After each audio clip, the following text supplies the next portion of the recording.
आणि आम्हाला जास्त मिळणार नाही. उलट मराठा समाज आल्यामुळे क्वांटिफाईड डाटाच्या जोरावरती 50% जी कॅप आहे इंदिरा साहनीच्या जजमेंटच्या डायरेक्शननुसार ती सुद्धा वाढवल्या जाऊ शकते. त्याचं कारण असं आहे की आपल्याला स्पेशल रिझनिंग द्यावे लागतील. स्पेशल रिझन दिले अगदी टू द पॉइंट तुम्ही बोललाय. मला त्याच्याबद्दल विचारतो. मंगेशजी, समजा मराठा समाज आता ओबीसी मध्ये आला तर ओबीसीचं जे आता 27% आरक्षण आहे ते पुढे जाऊ शकतं, कारण इथल्या मागासांची संख्या इतर राज्यांमध्ये ज्या प्रकारे इथं मागासांची संख्या जास्त असेल समजा, तर मग तिथलं आरक्षण सुद्धा जास्त आहे. अशा प्रकारची रचना होऊ शकते महाराष्ट्रामध्ये सुद्धा. आणि त्या केसमध्ये सुप्रीम कोर्टात जाऊन 50%च्या वरची कॅप आपण ओलांडू शकतो का? कायदेशीर अडचण काय ते? म्हणजे एक भाऊ उपाशी पण राहणार नाही, आपल्यालाही मिळेल आणि त्यांनाही मिळेल, अशा प्रकारची रचना तुम्हाला नाही का करता येणार? अरे याचा बेस सगळ्यात महत्वाचा ओबीसीचं आरक्षण म्हणजे सामाजिक मागासलेपणाची कसोटी ही पार करणं. त्याचा प्रयत्न बराच वेळा झाला.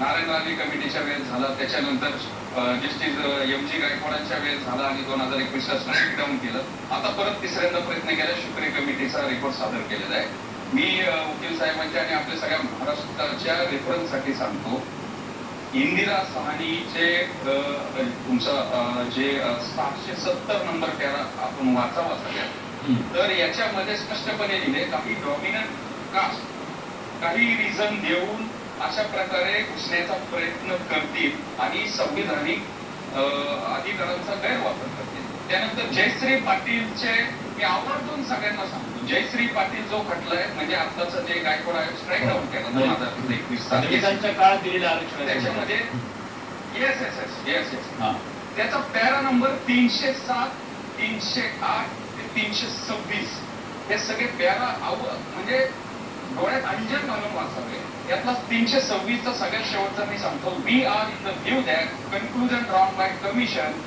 is not supportable from data collected. The data collected and tabled by commission as note above clearly proves that Marathas are not socially educationally backward. Exactly. मला प्लीज माझे वेळ कमी आहे. मी दोन प्रश्न त्या दोघांना पण घेतो.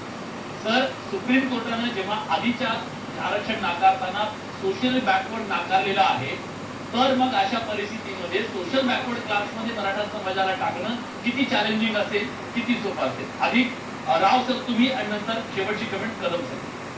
पहिल्या रिपीटेडली सांगितलं गेलं की परत ती स्क्रुटिनी सुप्रीम कोर्ट हा कायदा जो 2024चा आहे तो रद्दबातल करेल. मला वाटत नाही तसं काय होणार आहे. कारण काय झालं, त्याच्यानंतर कॉन्स्टिट्युशनल चेंज झालं 2019 मध्ये. याच्याने आपण 10% आरक्षण जो ईडब्ल्यूएस मध्ये येतो ते अलाउड झालं आणि तो काय त्याचा आपण सुप्रीम कोर्टमध्ये चॅलेंज केलेला होता आणि सुप्रीम कोर्टाने त्याच्यामध्ये काही दखल दिला नाही. त्याच्यामुळे आज आपल्याकडे कॉन्स्टिट्युशनल प्रोव्हिजन आहे ज्याच्या आधारे हा 10% इकॉनॉमिक बॅकवर्ड मिळू शकतो. त्याच्यामुळे तो मला वाटत नाही बॉम्बे हायकोर्ट पण रद्दबातल करेल किंवा पुढे सुप्रीम कोर्ट पण रद्दबातल करेल. तोच तर मुद्दा आहे ना. त्यांचं तेच म्हणणं आहे की हे टिकू शकणार नाहीये आणि म्हणून अडचण आहे. कदम सर, ईडब्ल्यूएस का घेत नाहीये? ठीक आहे, मी त्याच्याबद्दल त्यांना विचारतो. सर त्याचं पण उत्तर द्या. आणि दुसरं म्हणजे जर या आधी सुप्रीम कोर्टानं सामाजिक दृष्ट्या मागास मानलेलं नाही तर मग थेट उचलून ओबीसी मध्ये टाकणं, मग ते चॅलेंज नाही का होणार? उद्या सरकारी आंदोलक आलेत म्हणून एका कागदावरती लिहून देईल समजा, म्हणजे असं काही होत नाही, पण कागदावरती त्यांनी दिलं आणि ते पुन्हा चॅलेंज झालं तर पुन्हा समाजाची फसवणूक नाही का होणार? याच्यात मुळात मुद्दा असा आहे की 2021 मध्ये सुप्रीम कोर्टानं जे सामाजिक मागासलेपण जे आहे ते एक्सेप्ट केलं नाही, जे आपण बोलतोय.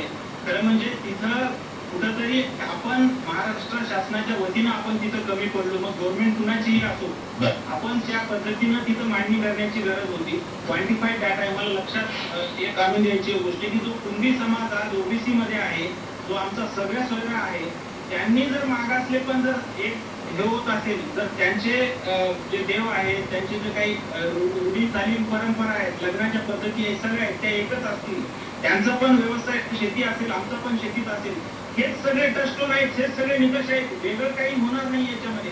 त्यामुळे ह्या सगळ्या गोष्टी सस्टेनेबल आहेत. फक्त आपल्याला त्याच्यासाठी कठोरात कठोर मेहनत घ्यावी लागेल आणि इव्हन जातीनिहाय जनगणना जी आहे ती सुद्धा करायला काही हरकत नाही. महाराष्ट्र शासनाने पण करायला हवी. माझं तर म्हणणं आहे, एकदा या महाराष्ट्रात दूध का दूध पाणी का पाणी व्हायला हवं.